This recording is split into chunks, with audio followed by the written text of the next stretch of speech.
할렐루야. 주님의 이름으로 환영하고 축복하고 감사합니다. 오늘 2020년 10월 18일 주일 낮 예배 하나님 앞에 다같이 신령한 마음과 진정한 마음을 모아 예배 드리면서 하나님의 은혜에 감사하며 또한 축복받는 복된 시간 되시기를 바랍니다. 기도하겠습니다. 하늘에 계신 우리의 아버지 하나님, 오늘도 주님의 부르심을 입고 복받은 소식, 그 은혜를 감사하여 구원의 은혜를 감사하여 주님 앞에 나와 예배하기를 원하는 여기 복되고 거룩한 사람들 머리 위에 창세로부터 예비하신 놀랍고 크신 은혜와 은총을 이 시간도 한없이 한량없이 부어 주시옵소서. 오늘도 또한 예배하며 주의 말씀 듣고 그 말씀의 은혜를 입어 새롭게 강하게 하나님의 용사로 무장하는 복된 시간이 되게 하소서. 주의 성령을 의지하오며 예수님의 이름으로 기도드리옵나이다. 아멘. 오늘 우리가 함께 은혜를 나누고자 하는 말씀의 주제는 복 있는 사람입니다. 오늘 본문의 말씀은 마태복음 5장 1절에서 16절의 말씀으로 은혜를 나누겠습니다. 제가 봉독해 올리겠습니다. 예수께서 무리를 보시고 산에 올라가 앉으시니 제자들이 나아온지라 입을 열어 가르쳐 가라사대 이르시되 심령이 가난한 자는 복이 있나니 천국이 그들의 것이며 애통하는 자는 복이 있나니 그들이 위로를 받을 것이며 온유한 자는 복이 있나니 그들이 땅을 기업으로 받을 것이며 의에 줄이고 목마른 자는 복이 있나니 그들이 배부를 것이며 긍휼히 여기는 자는 복이 있나니 그들이 긍휼히 여김을 받을 것이니라. 마음이 청결한 자는 복이 있나니 그들이 하나님을 볼 것이며 화평케 하는 자는 복이 있나니 그들이 하나님의 아들이라 일컬음을 받을 것이며 의를 위하여 박해를 받는 자는 복이 있나니 천국이 그들의 것이니라. 나로 말미암아 너희를 욕하고 박해하고 거짓으로 너희를 거슬려 모든 악한 말을 할 때에는 너희에게 복이 있나니 기뻐하고 즐거워하라. 하늘에서 너희의 상이 큼이라. 너희 전에 있던 선지자들도 이같이 박해하였느니라. 아멘. 오늘 말씀의 주제의 핵심은 복이란 무엇인가에 대한 먼저 알아봐야 되겠죠. 복 있는 사람, 그중에 그럼 복이란 뭘까?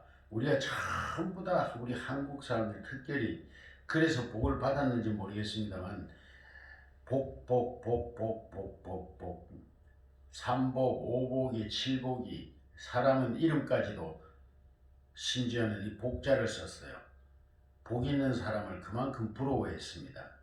우리 그 토템 신앙이라 그러죠. 우리 그 원래 조상 때부터 내려오던 마음에 있는 그 무속적인 그러한 사상이기도 합니다만 또한 그 인간 본성에 있는 이 복에 대한, 다시 말하면 인간은 태어나면서부터 자기 복을 가지고 나온다는 그러한 그 전래되는 사상들이 있었습니다. 생각들이.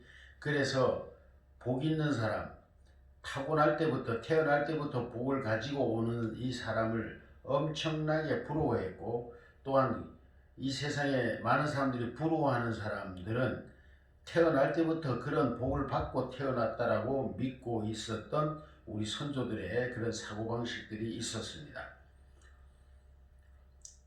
그러면 오늘 하나님의 말씀 중에 특별히 예수님, 하나님이신 곧 예수님께서 하신 말씀에 우리는 귀 기울여 보겠습니다. 예수님이 생각하시는 복이란 것은 무엇인가? 하나님이 말씀하시는 진정한 복의 개념은 무엇인가를 오늘 예수님의 말씀을 통해서 살펴보고 그 복이 저와 여러분에게 있어지기를 주의 이름으로 축복합니다. 복이란 무엇인가? 첫째, 성경 전체에 흐르는 복의 개념의 첫째는 개념은 하나님의 은혜를 입는 것이다. 그렇게 표현할 수 있습니다. 이 모든 복의 근원은 하나님이시고, 그러므로 그 하나님의 은혜를 입는 것, 은혜라고 하는 것은 대가 없이 주는 걸 말합니다. 어떤 내가 무엇을 했기 때문에 주는 보상적인 것이 아닙니다. 이 은혜라고 하는 것은 어떤 내가 한 것도 없는데, 그런 상을 받을 만한 일을 전혀 한 것이 없는데 거저 주어지는 것을 우리는 은혜라 그렇게 표현합니다. 그러므로 이 은혜는 무조건적인 것입니다. 어떤 조건이 없습니다. 내가 금식을 했거나 철야를 했거나 기도를 많이 했거나 구제를 많이 했거나 착한 일을 많이 해서 받는 그러한 대가적인 것이 전혀 아님을 말씀합니다. 이 복은 하나님의 은혜를 입는 것이다. 그 은혜 중에 은혜가 무슨 복일까요? 구원의 복이죠. 이것을 우리는 둘로 나누어서 이렇게 말합니다. 특별한 은혜, 특별 은혜라, 그 다음에 일반 은혜로 나누어서 말합니다. 특별 은혜라고 하면 거듭나는 은혜를 말합니다. 곧 영혼 구원을 말합니다. 이것은 육신으로 우리가 태어났지만 영으로 태어나는 것을 말하고, 예수님께서 니고데모에게 말씀하신 것처럼 육으로 태어난 것은 육이요 영으로 태어난 것은 영이니 네가 내게 거듭나야 되겠다라고 말씀하셨던 바로 그 거듭남, 하나님의 자녀가 되는 거듭남을 말합니다. 곧 성령으로 거듭나는 걸 말합니다. 예수님의 영으로 거듭나는 상태, 그것을 특별 은혜라 이렇게 말할 수 있습니다. 여기에는 영생이 주어질 뿐만 아니라 하나님의 자녀가 되는 권세를 주어지는, 곧 그렇게 예수님과 같은 신분을 가지는 이러한 거듭남을 말하는데, 이것은 어떠한 대가로 주어지는 것이 아닙니다. 우리가 부모로부터 어떤 조건이나 대가가 없이 부모로부터 태어나듯이 영혼의 구원은 더욱 그러해서 하나님께서 친히 낳으신 자들, 하나님께서 친히 그 사랑하셔서 그 은혜를 입히시는데 영으로 거듭나게 하시는, 예수님의 영으로 거듭나게 하는 이 은혜를 우리는 특별 은혜라 그렇게 표현합니다. 그 다음에 일반 은혜가 있습니다. 이것은 어느 정도의 대가적인 부분이 있습니다. 내가 열심히 일을 해서 관리를 잘해서 어떤 부요함에 이르게 되는 것, 또는 그러므로 건강, 재물, 신체적인 구조, 정신적인 것, 그 다음에 삶의 전반적으로 나타나는 현상들, 이런 것들을 우리는 일반 은혜라 하는데, 물론 여기에도 하나님의 은혜가 포함되어 있습니다. 내가 아무리 노력을 해도 안 되는 경우가 있습니다. 그러므로 하나님의 도우심이 전혀 없는 부분은 아닙니다. 그러나 여기에는 우리들의 노력과 우리들의 수고가 포함되어 있습니다. 그것을 우리는 일반 은혜라고 합니다. 어떤 사람은 운동을 잘 안 해도 건강하게 장수하는 사람이 있고, 어떤 사람은 평생을 노동만 하고 농사만 지었어도 건강하게 100세를 사는 분이 있고, 어떤 분은 자기 관리를 너무너무 잘하고 평안하게 일생을 살았지만 단명하는 경우도 있습니다. 어떤 사람은 아름다운 삶을 위해서 얼마든지 노력을 하고 노력을 기울여서 참으로 이제 잘 되는가 싶었는데, 예기치 못한 사고나 어떤 이러한 불의한 일을 당해서 갑작스럽게 운명을 달리하는 경우도 있습니다. 또한 뿐만 아니라 정신적인 것도 그러합니다. 건강한 정신이 있고 건강하지 못한 정신도 있습니다. 이렇게 삶의 전반적으로 나타나는 모든 현상들은 인간들의 노력의 산물이기도 하지만 이것 또한 하나님의 은혜의 선물인 것입니다. 내가 잘나서 잘 사는 것만은 아닙니다. 내가 아무리 노력한다고 해서 다 잘 되는 것도 아닙니다. 여기에도 하나님의 은혜가 포함되어 있습니다. 이것을 우리는 일반 은혜라 이렇게 표현하고 있습니다. 오늘 예수님 말씀하시기를 심령이 가난한 자는 천국이 저희 것이다. 심령이라는 건 마음 심자 영입니다. 그 영을 말합니다. 그러니까 마음과 영혼이 영이 가난한 자는 천국이 저희 것이다. 그러면 먼저 우리는 가난한 마음이란 뭘까? 그리고 가난한 영이란 도대체 뭘까? 가난이라는 말의 개념이 뭡니까? 여러분 잘 알다시피 많이 부족함을 느끼는 상황에 처해진 것을 우리는 가난이라고 합니다. 뭔가가 많이 부족한 상태, 배고픔을 느끼는 상태, 허기짐을 느끼는 상태, 그러한 상태를 우리는 가난함이라 표현합니다.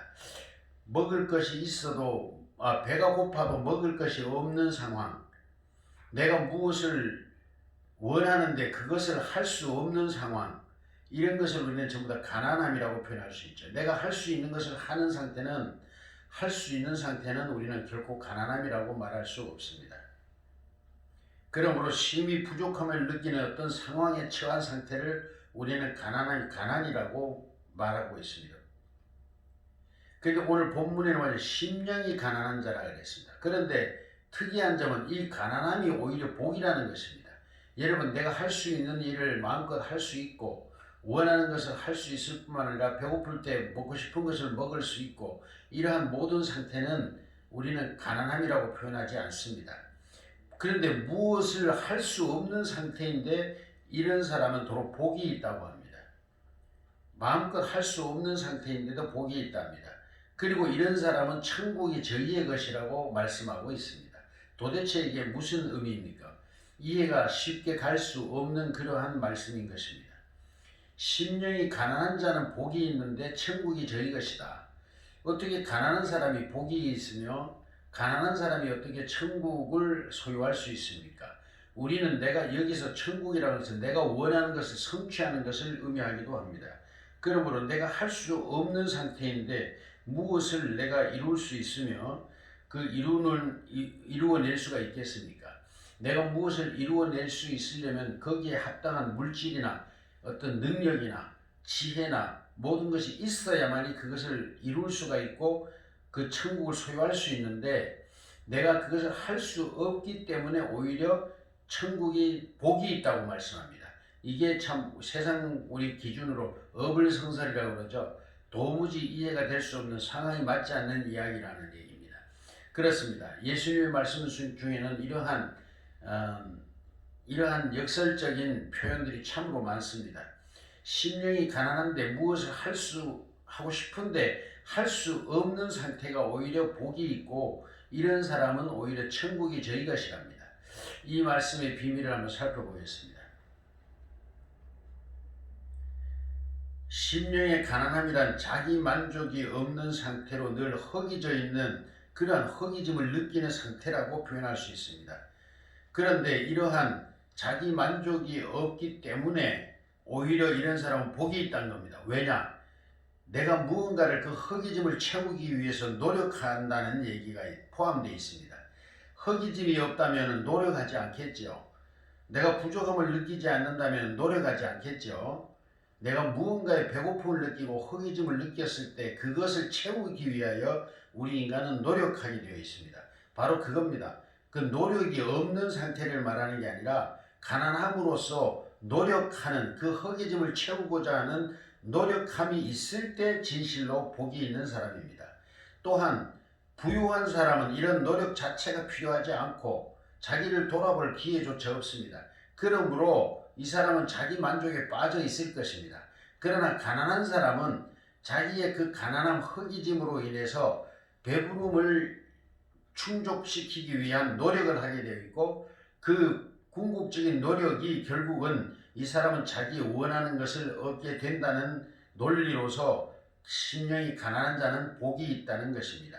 무엇 때문에? 그 비어진 상태를 채우기 위한 노력을 하기 때문에 복이 있다는 것입니다. 그래서 복 있는 사람은 또 누굽니까? 애통하는 자입니다. 이 심령이 가난한 자는 복이 있나니 천국이 저기 것이며, 다음 구절이 뭐냐? 다음 구절이 바로 애통하는 자는 복이 있나입니다. 왜 애통합니까? 바로 이 배고픔, 이 허기짐, 이 가난함을 채우기 위한 노력을 기울이는 상태에 있는 사람은 애통하게 되어 있습니다. 이 배고픔을 해결하기 위하여 무단한 노력을 합니다. 이 허기짐을 채우기 위하여, 마음과 영혼의 허기짐을 채우기 위하여 노력하는 그 마음을 애통함이라 표현하고 있습니다. 그러므로 자연스럽게 심령이 가난한 자는 애통하게 되어 있다는 것이고 그 애통함으로 나아가게 된다는 것을 이 말씀 속에서 우리는 알 수가 있습니다. 애통하는 자는 복이 있습니다. 그러므로 하나님의 위로를 받을 것이라 말씀합니다. 바로 심령이 가난한 사람, 이런 사람은 애통함으로 자기의 그 가난함을 가난함의 욕구를 채우고자 노력하게 된다는 논리로 말씀하고 있는 것입니다. 바로 이 애통함, 심령의 가난함, 이런 사람은 결론적으로 말하면 성령의 은혜가 활동하는 상태에 있다는 것을 말씀하고 있습니다. 하나님의 성령께서 이 사람의 마음속에 바로 이러한 상태를 만들어내고 있다는 것을 말씀하고 있는 것입니다. 그러면 반대로 부자란 무엇일까요? 부자란 자기 만족감이 큰 사람을 말하고 있습니다. 나는 이만하면 됐어.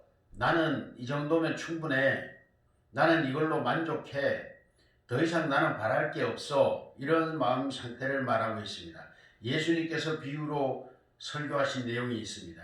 어떤 부자가 있었는데 이 부자는 더 많은 재물을 모아서 죽을 때까지 자기의 노후를 생각해서 죽을 때까지 부족함이 없이 만족히 쓸 것을 준비하기 위하여 열심히 일했고 더 많은 재물을 모으고 더 많은 농토를 사들이고 모든 재물들을 축적했습니다. 그래서 그는 이제 어느 날 만족함을 느끼고 그 자기가 사들인 들녘을 내다보고 또 그리고 자기가 이룩해 놓은 모든 산업들을 바라보면서 이제는 내가 평생을 먹고 써도 충분하다. 이 정도면 만족하다. 그러면서 그는 편안히 잠이 들었습니다. 그런데 주님은 말씀하시기를 내 영혼을 오늘 밤 데려간다면 가져가 버린다면 다시 말하면 네가 오늘 밤 죽는다면 그 모아놓은 모든 것이 네 것이 되겠느냐라고 말씀하셨습니다. 바로 이 부자를 의미하는 것이 바로 오늘 성서에서 말하는 가난한 사람의 반대적 개념의 사람입니다. 마음의 부자, 나는 자기 만족으로 충만한 사람, 이러한 사람을 우리는 마음의 부자라고 말을 하고 있습니다. 그러므로 심령이 가난한 자는 애통하는 자입니다. 애통하게끔 되어 있습니다. 이 가난함을 벗어나기 위해서, 이 가난함을 채우기 위해서 노력하게 되어 있고 몸부림치게 되어 있습니다. 여러분, 이 심령이라는 것은 마음의 가난과 영혼의 가난함을 말씀하고 있습니다. 마음의 가난함은 뭡니까? 내가 어떻게 하면 더 의롭게 살까? 내가 어떻게 하면 더 보람된 삶을 살 수 있을까라고 생각하는 상태를 말합니다. 그러나 영혼의 가난함은 뭡니까? 영혼의 가난함은 하나님이 없는 상태, 다시 말하면 참된 성령으로 말미암는 하나님께로부터 고아된 상태, 육신으로는 부모를 잃어버린 고아와 같은 상태, 그러한 영혼의 고아가 된 상태를 영혼의 가난함이라고 표현할 수 있습니다. 바로 영혼의 가난함이란 영생에 대한 참된 믿음, 참된 그 구원의 확신이 없는 상태, 천국에 대한 확신이 없는 이러한 사람의 상태를 영혼의 가난함이라고 표현할 수 있습니다. 이런 사람은 애통하게 되어 있습니다. 내가 어찌하여 구원을 얻을까? 인간의 존재란 도대체 무엇일까? 나는 이 세상에 왜 사나? 무엇을 위해 살아야 하나? 그리고 어떻게 살아야 하나? 이러한 생각들과 고민들로 그 마음